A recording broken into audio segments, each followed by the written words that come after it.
尸体归位。是。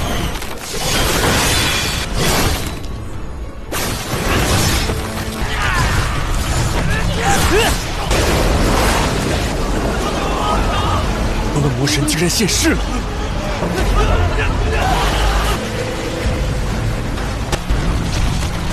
恐怕凶多吉少。假真元炮，众将听令。可以交给你了。Qin Mu shouted joyfully the moment he saw the Forge Master. He rushed forward without hesitation, trying to hug the old man with all his strength. However, the Forge Master's body was as heavy as a mountain. No matter how hard Qin Mu tried, he could not lift him even an inch. Only after the Forge Master calmly placed down the massive wooden chest on his back did Qin Mu finally manage to embrace him. Laughing happily, Qin Mu even spun him around and toppled him onto the ground. The old man quickly got up, patted the dust from his clothes, and gestured as if scolding Qin Mu for being too mischievous. Still grinning, Qin Mu asked in confusion why the Forge Master had left the village and how he managed to appear in such a place. He also asked whether the sword-shaped projectile embedded in his chest was one of the old man's creations and who had come with him. The Forge Master replied only through rapid hand signs and exaggerated facial expressions. Unfortunately, he moved far too quickly, leaving Qin Mu completely lost. When Qin Mu asked about the painter grandfather, the Forge Master gestured that the man had secretly fled the village without informing anyone. Qin Mu burst into laughter and replied that he had also encountered the butcher, the blind elder, and the old healer. None of them were still in the village either. The Forge Master froze for a moment in shock, then suddenly laughed out loud. He extended the wooden chest forward, gesturing for Qin Mu to help carry it. Qin Mu immediately refused. He clearly remembered how terrifyingly heavy it was, and judging by the weight, it would surely contain thousands of sword projectiles.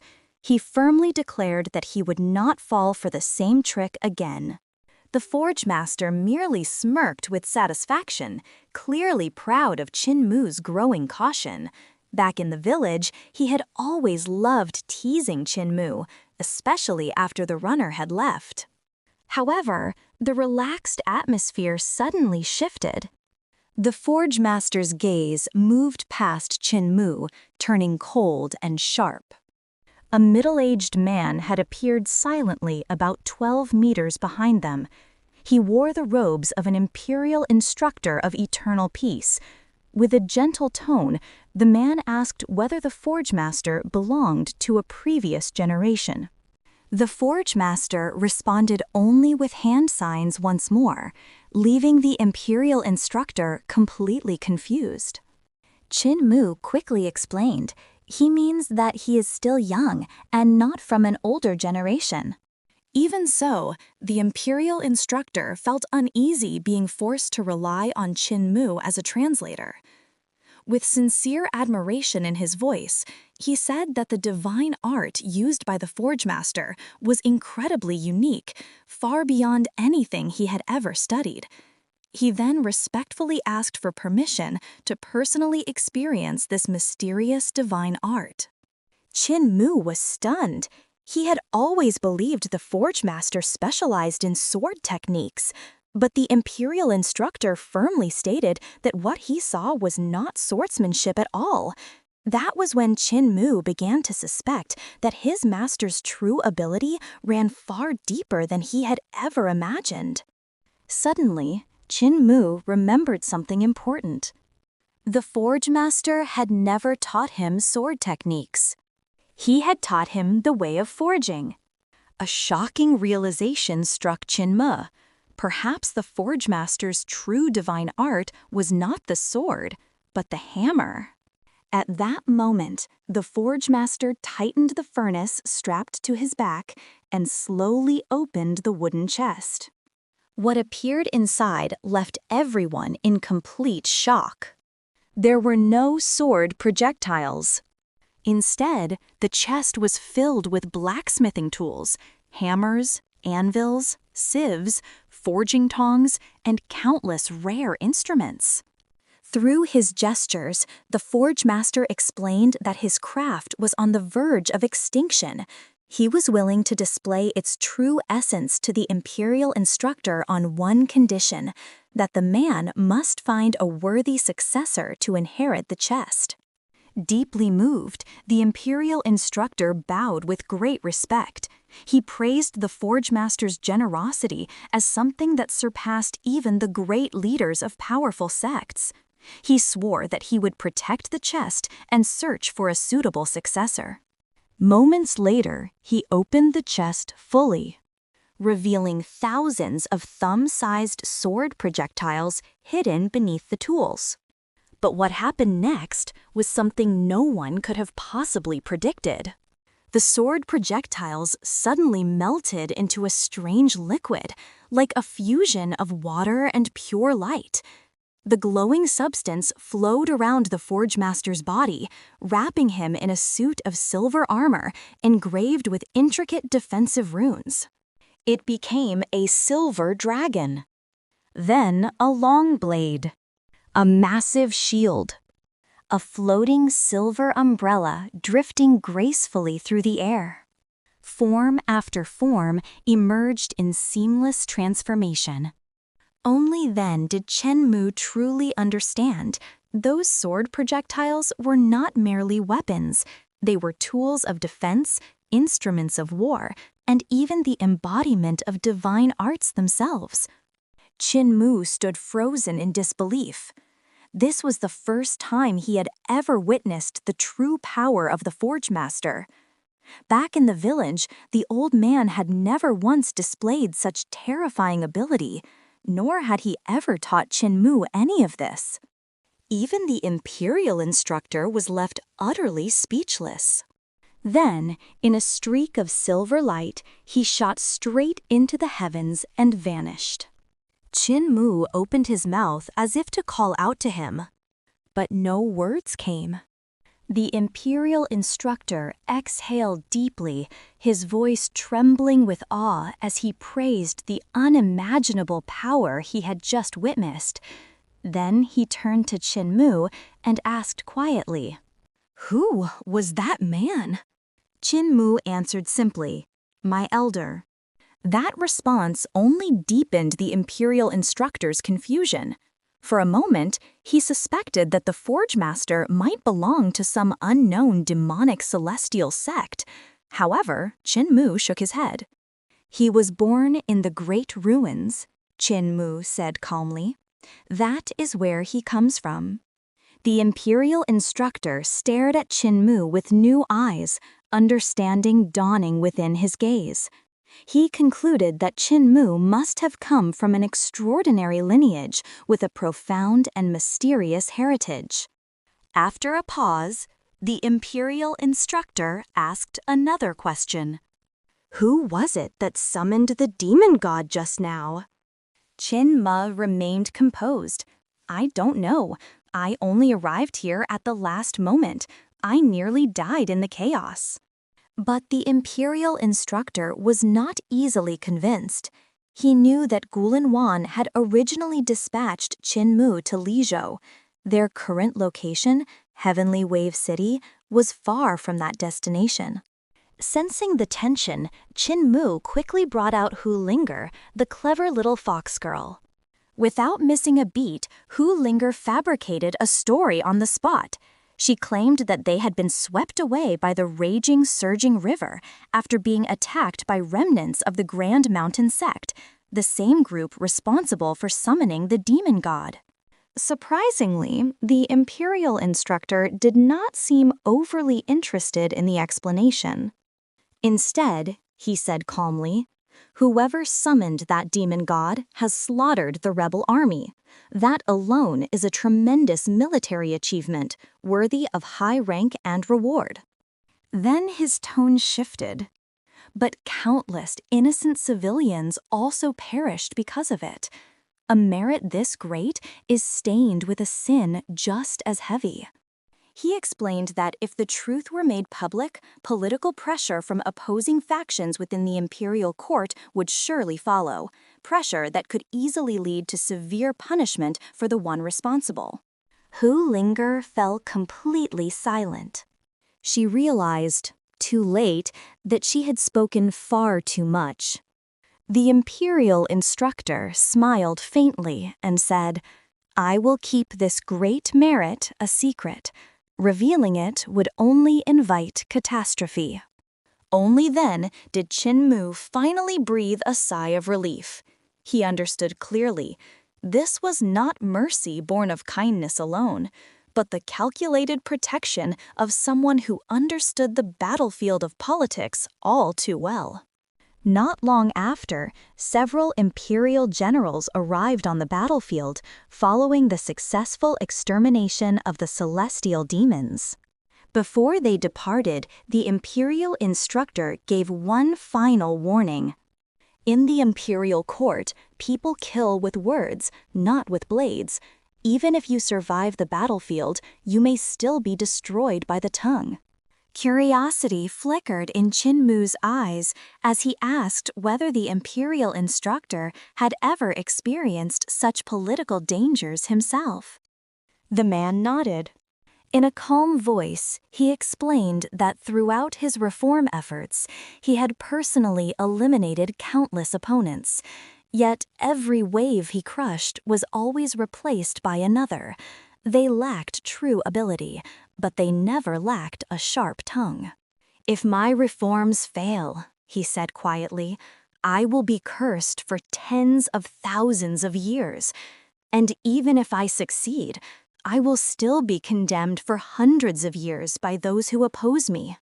His gaze drifted toward the distant sky as he spoke of an old friend, someone who once knew how to ease his burdens, but who was now long gone. The loss had left a wound that never truly healed. Qin Mu fell silent. He could not tell who that friend was.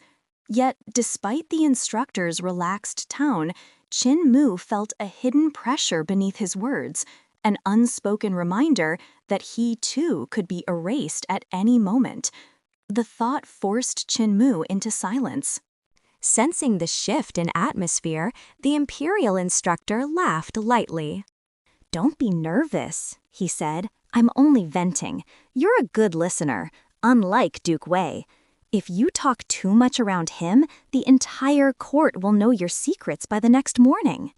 Qin Mu was secretly startled. He had long found Wei Yang annoying enough. Now he realized the man's talkative nature was simply a family trait. The imperial instructor continued calmly. "Speaking with you is safe. You're not part of the imperial inner circle. And since you're a leader of a so-called demonic sect, no one would believe your words even if you spoke." The words stung.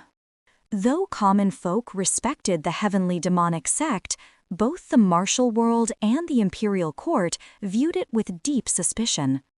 At that moment, several generals arrived to report that Heavenly Wave City had officially been reclaimed. The imperial instructor nodded in approval. The generals glanced at Qin Ma with curiosity. After being introduced as the empire's first academy scholar, their expressions shifted to admiration. They praised Qin Ma for his calm presence and reliable demeanor. Qin Mu smiled modestly and accepted their compliments with humility. The imperial instructor then turned his gaze toward the south. "The next battle will be the most crucial of all." As those words left his lips, his body suddenly swayed. The generals rushed forward in alarm, noticing the wounds on his body. The instructor admitted that he had been injured while slaying the demon god, but insisted it was not severe. Suppressing the pain, he issued his next command. "General He, pillar of the nation, deliver the ultimatum to the southern rebels." His voice hardened. "They have two choices: surrender or face the full wrath of the empire. If they refuse, they will be granted one final alternative under the rules of the martial world: choose a battlefield and fight openly. He made it brutally clear. The first choice leads to total extermination. The second leads to a formal duel. But either way, there is no escape. General, he hesitated at the suggestion of following martial world customs, but the imperial instructor reminded him, "We all once came from the martial world before entering the court." With no further objections, General He accepted the order and departed immediately. Next, the imperial instructor turned to Duke Wei. "You will deploy the armies in a fan formation across the entire southern border. Apply pressure from every direction." Duke Wei was assigned to personally lead the primary force toward Daxiang, flanked by 2 grand generals at his sides. Meanwhile, Pillar of the Nation Xiang was ordered to advance with another army toward Dayu.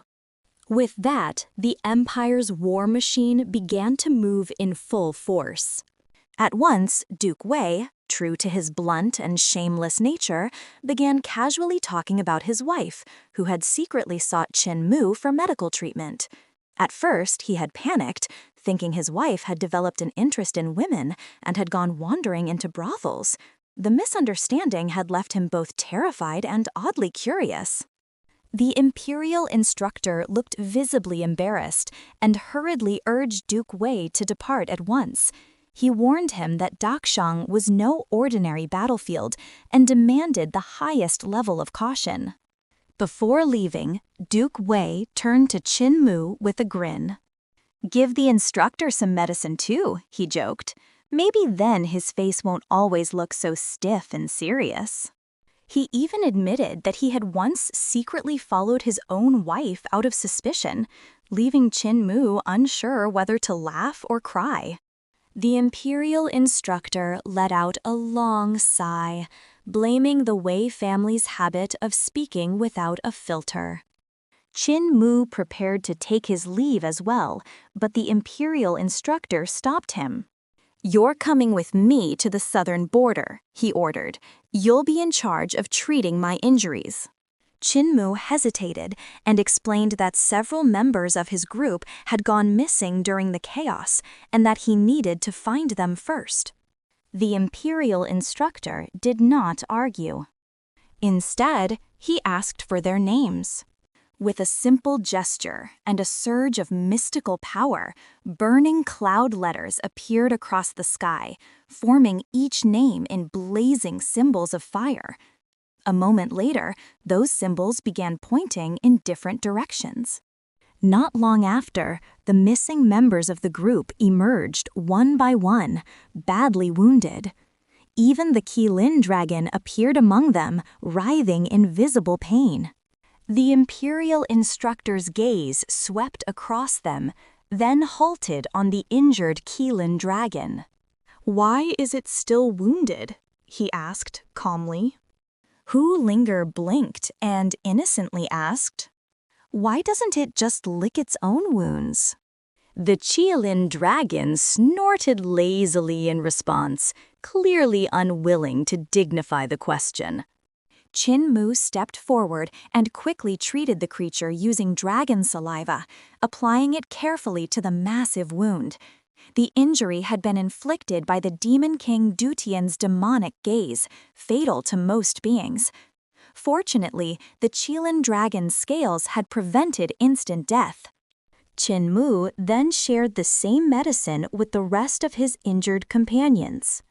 Linger, however, folded her arms and reminded them cheerfully, "Dragon saliva is very expensive, you know. If you can't pay now, you should write down your debts." Monk Yun Ku nearly fainted on the spot.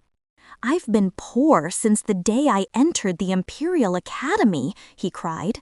"At this rate, I'll only be able to repay it in my next life."